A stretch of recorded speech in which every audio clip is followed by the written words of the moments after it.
आप देख रहे हैं मथुरा न्यूज 24। नमस्कार, आप देख रहे हैं मथुरा न्यूज 24। मैं हूं आपके साथ राधा कुंदेरिया। चलिए रुक करते हैं खबरों की ओर। उत्तर प्रदेश के अयोध्या में भगवान राम के मंदिर के भूमि पूजन से पूरे देश में उल्लास का वातावरण बना हुआ है। ऐसे ही कान्हा की ब्रजभूमि भी राममय हो गई है। यहाँ के श्री कृष्ण जन्म स्थान मंदिर में कान्हा को भगवान राम के स्वरूप में सजाया गया है।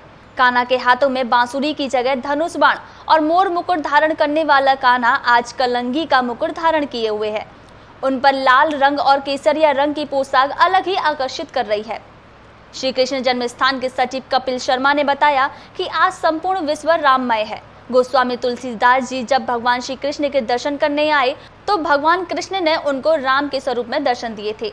श्री कृष्ण जन्म स्थान के अलावा ब्रज के प्रमुख मंदिर बांके बिहारी रंगनाथ नंद बाबा मंदिर गोवर्धन में भी शाम को विशेष सजावट की जाएगी और दीप जलाए जाएंगे। आज संपूर्ण विश्व राम में है, संपूर्ण कृष्ण जन्मभूमि, संपूर्ण व्रज भी राम में है। आज देखिए, भगवान जब तुलसीदास जी महाराज श्री कृष्ण जन्म स्थान के दर्शन करने पधारे थे तो भगवान को बांसुरी और लकुट मुकुट में देखकर उन्होंने प्रार्थना की कि का बरनऊ छवि आपकी भले बने हो नाथ, और तुलसी मस्तक तब नवे जब धनुष बाण लो हाथ। तो ऐसी मान्यता है कि भगवान श्री कृष्ण ने बांसुरी को त्याग कर धनुष को धारण किया और तुलसीदास जी को स्वयं राम वेश में दर्शन दिए हैं। आज उसी भावना से ब्रज में श्री कृष्ण जन्मभूमि पर भगवान श्री कृष्ण भक्तों को राम के रूप में दर्शन दे रहे हैं। सार्वभौम राजा राम का रूप धारण किया हुआ है। हिंदू सनातन धर्म में 5 अगस्त का दिन एक यादगार पल साबित होगा। इस दिन को लोग हमेशा याद रखेंगे। घर घर लोगों ने दीपावली एवं अन्य कार्यक्रम आयोजित कर रामलला मंदिर के निर्माण की खुशी जाहिर की।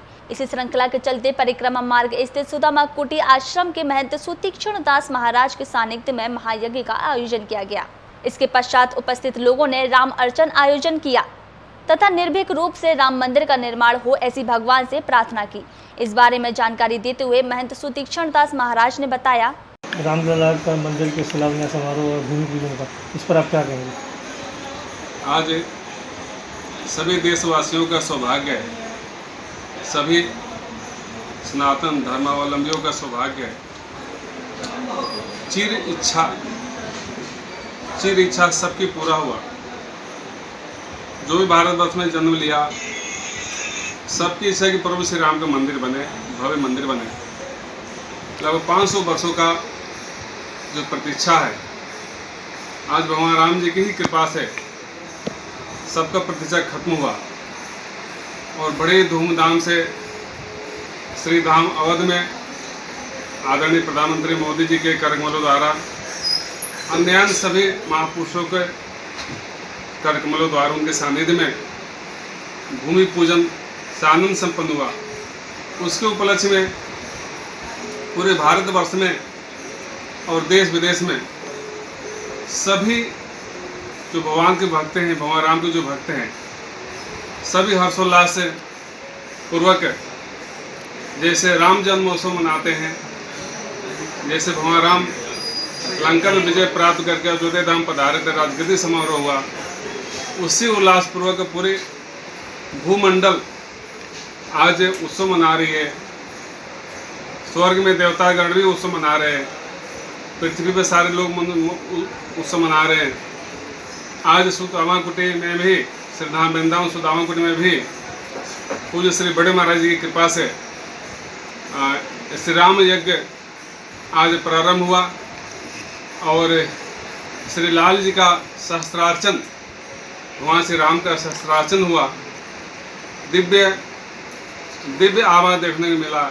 जैसे जग प्रारंभ हुआ, सबके सामने इंद्र भगवान ने भी कृपा किया और बहुत धूमधाम से यज्ञ संपन्न हुआ। आप सबको बहुत बहुत बधाई।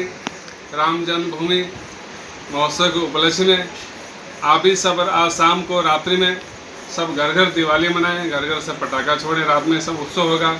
आप सब सम्मिलित हों। मेरे शुभकामना आपके साथ में है। जय श्री राम। राम मंदिर के भूमि पूजन का हर्षोल्लास पूरे देश में लोगों के मन में है। हर कोई व्यक्ति तरह तरह से इस उत्सव को मना राम मंदिर निर्माण में अपनी सहभागिता दे रहा है। तीर्थ नगरी वृंदावन की चेतन विहार स्थित राम सेवा आश्रम में भूमि पूजन को लेकर प्रातःकाल से रामचरितमानस पाठ और सुंदरकांड प्रारंभ हुआ। इसके समाप्त होने के पश्चात भगवान राम की आरती उतारी गई एवं संकीर्तन का कार्यक्रम हुआ। हर किसी के मन में रामलला के मंदिर निर्माण को लेकर लालसा है। इस बारे में बताते हुए महंत नवल दास महाराज ने कहा,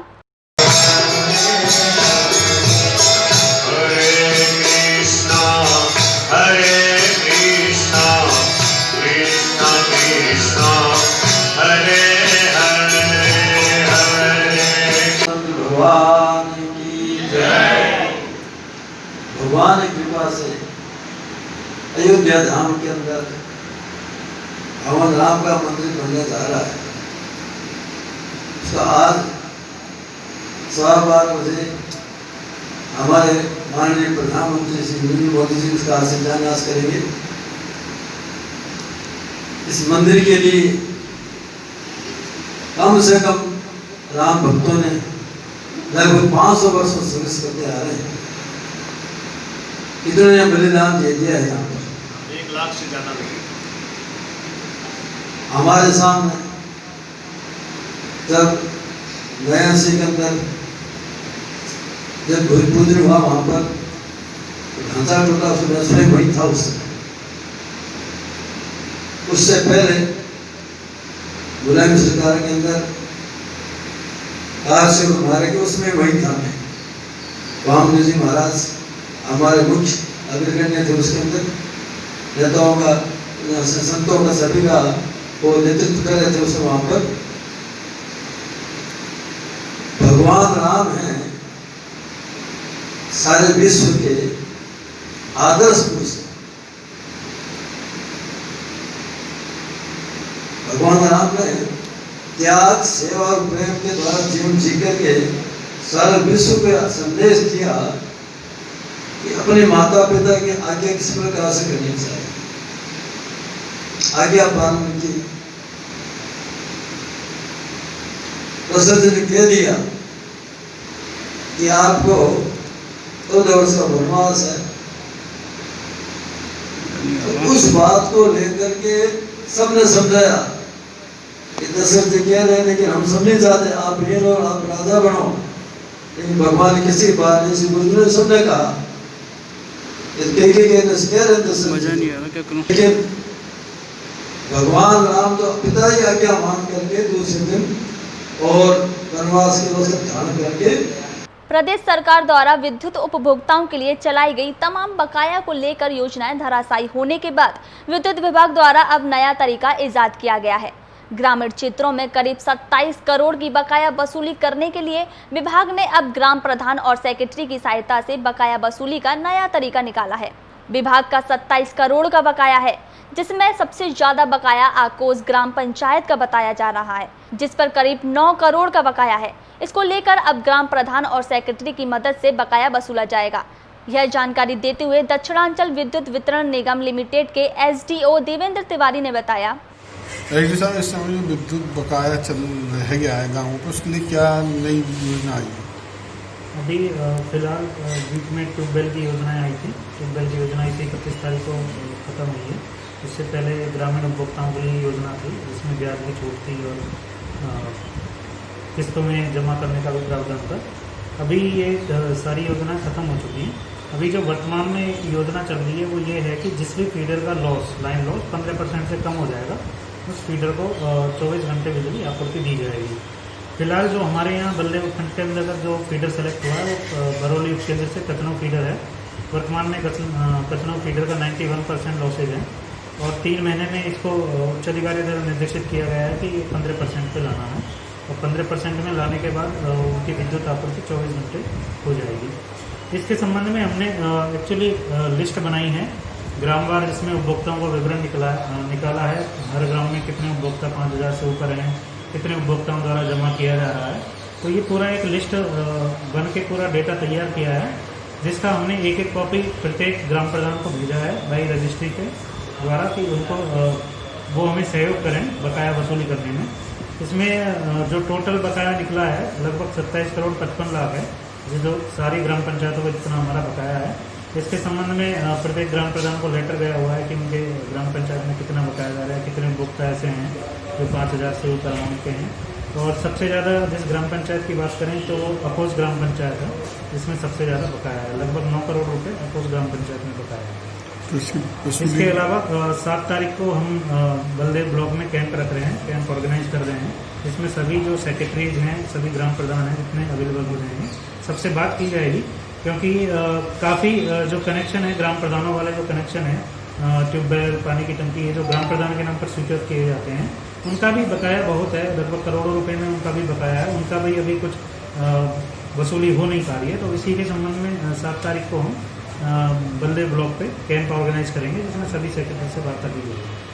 तो कुल मिला के ग्राम प्रधानों के जरिए वसूली की जाएगी। जी बिल्कुल, सहयोग तो करना ही पड़ेगा। यदि लाइट में उच्च गुणवत्ता चाहिए, जल्दी से सारा सॉल्व हो जाए, सारे जितने भी लाइट के संबंधित जर्जर व्यवस्थाएं हैं सारी सॉल्व हो जाए, तो उसके संबंध में ग्राम प्रधान को तो थोड़ा सा साथ हमें देना ही पड़ेगा। इसके अलावा जो भी ब्लॉक लेवल के अधिकारी हैं, उनसे भी सहयोग मांगा जा रहा है, और मेन सरकारी पैसा जितना भी हम ला सकते हैं उस पर फोकस किया जा रहा है। चिकित्सा का पैसा है, पुलिस विभाग का पैसा है, ये ग्राम प्रधानों वाला है, एक BSNL वगैरह का। वृंदावन अटल्ला चुंगी परिक्रमा मार्ग आनंद वाटिका स्थित वृंदावन विकास फाउंडेशन द्वारा राम मंदिर भूमि पूजन के अवसर पर कई कार्यक्रम आयोजित किए गए, जिसमें संस्था के अध्यक्ष रामविलास चतुर्वेदी के सानिध्य में हवन सुंदरकांड का पाठ तथा हनुमान चालीसा विद्युत जनों के सानिध्य में की गई। सर्वप्रथम भगवान राम के चित्र पर माल्यार्पण कर दीप प्रज्वलन किया गया। इसके पश्चात उपस्थित संतों ने राम मंदिर निर्माण के बारे में लोगों को बताया, और संतों ने कहा कि 5 अगस्त का दिन भारत के इतिहास में स्वर्णिम अक्षरों में लिखा जाएगा। इसके बाद सन 1990 में बाबरी मस्जिद को ध्वस्त करने के आरोपी सुरेश बघेल का कविता विकास फाउंडेशन के कार्यकर्ताओं पदाधिकारियों ने सम्मान किया। आज वृंदावन विकास फाउंडेशन की तरफ से क्या कार्यक्रम? वृंदावन विकास फाउंडेशन के तत्वावधान में आज राम जन्मभूमि आंदोलन में अग्रणी रहे हमारे वृक्ष के सुरेश बघेल जी का आज सम्मान किया गया, जिनको पटका पहना करके, माला पहना करके और भगवान मर्यादा पुरुषोत्तम की दिव्य तस्वीर देकर के उनका सम्मान किया।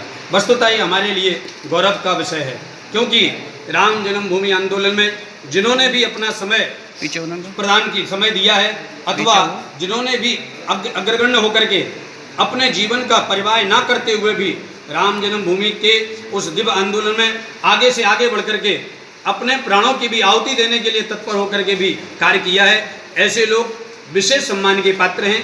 और ब्रज विकास फाउंडेशन हमेशा उस सम्मान को करने के लिए आगे रहेगा। राम मंदिर भूमि पूजन शिलान्यास के अवसर पर भारतवर्ष में चारों ओर दिवाली जैसा वातावरण बना हुआ है। वहीं सामाजिक संगठन एवं राजनीतिक संगठन जगह जगह दीपदान कर राम मंदिर निर्माण में अपनी सहभागिता निभा रहे हैं। इसी के चलते तीर्थ नगरी वृंदावन में केसी घाट स्थित आरती स्थल पर भारतीय जनता पार्टी द्वारा राम मंदिर शिलान्यास से पूर्व दीपदान समारोह का कार्यक्रम आयोजित किया गया, जिसमें 1100 दीप जलाकर राम मंदिर निर्माण की जल्द बनने की यमुना से कामना की गई और करोड़ों हिंदुओं की आस्था इस मंदिर निर्माण को लेकर अब पूरी होती नजर आ रही है।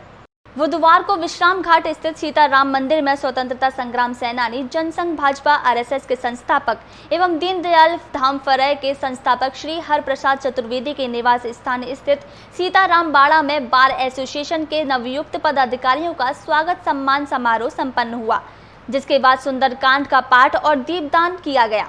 इस सम्मान समारोह का संचालन विजेंद्र नाथ एडवोकेट श्यामू ने किया। बार एसोसिएशन के सभी पदाधिकारियों ने माननीय ब्रजेंद्र नाथ जी चतुर्वेदी, श्यामू गुरु, जो कि वरिष्ठ अधिवक्ता व RSS संघ के संस्थापक सदस्यों में से एक हैं, इनके यहाँ सभी पदाधिकारियों का स्वागत का कार्यक्रम संपन्न किया गया। सभी पदाधिकारियों में माननीय नवनिर्वाचित अध्यक्ष सुशील कुमार शर्मा जी, सचिव सुनील चतुर्वेदी जी, हमारे उपाध्यक्ष बड़े भाई ठाकुर श्याम सुंदर जादौन जी, ऑडिटर शैलेश दुबे जी और कोषाध्यक्ष विपिन कुमार शर्मा जी, सभी पदाधिकारियों का स्वागत बड़े धूमधाम के साथ ब्रजेंद्र नाथ चतुर्वेदी जी श्यामू जी द्वारा किया गया। हम सभी अधिवक्तागण आज इस हुए स्वागत के कार्यक्रम, यमुना पूजन के कार्यक्रम के लिए आयोजक मंडल का हृदय से आभार व्यक्त करते हैं और इन लोगों के द्वारा जिस प्रकार स्वागत की श्रृंखला जारी रखी गई है उसके लिए हम सभी का आभार प्रकट करते हैं। धन्यवाद।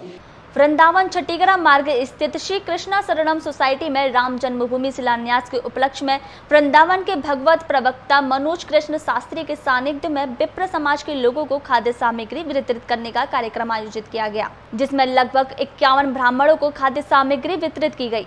इस बारे में जानकारी देते हुए मनोज शास्त्री जी ने बताया। तो कोरोना महामारी चली रही है, जिससे कि मार्च से लोग परेशान हैं और भगवान की कृपा से जिस उत्सव के लिए हम लोग तरस रहे थे, जिस लाला के दर्शन के तरस रहे थे राघवेंद्र सरकार के, आज वो दिन भूमि पूजन का है।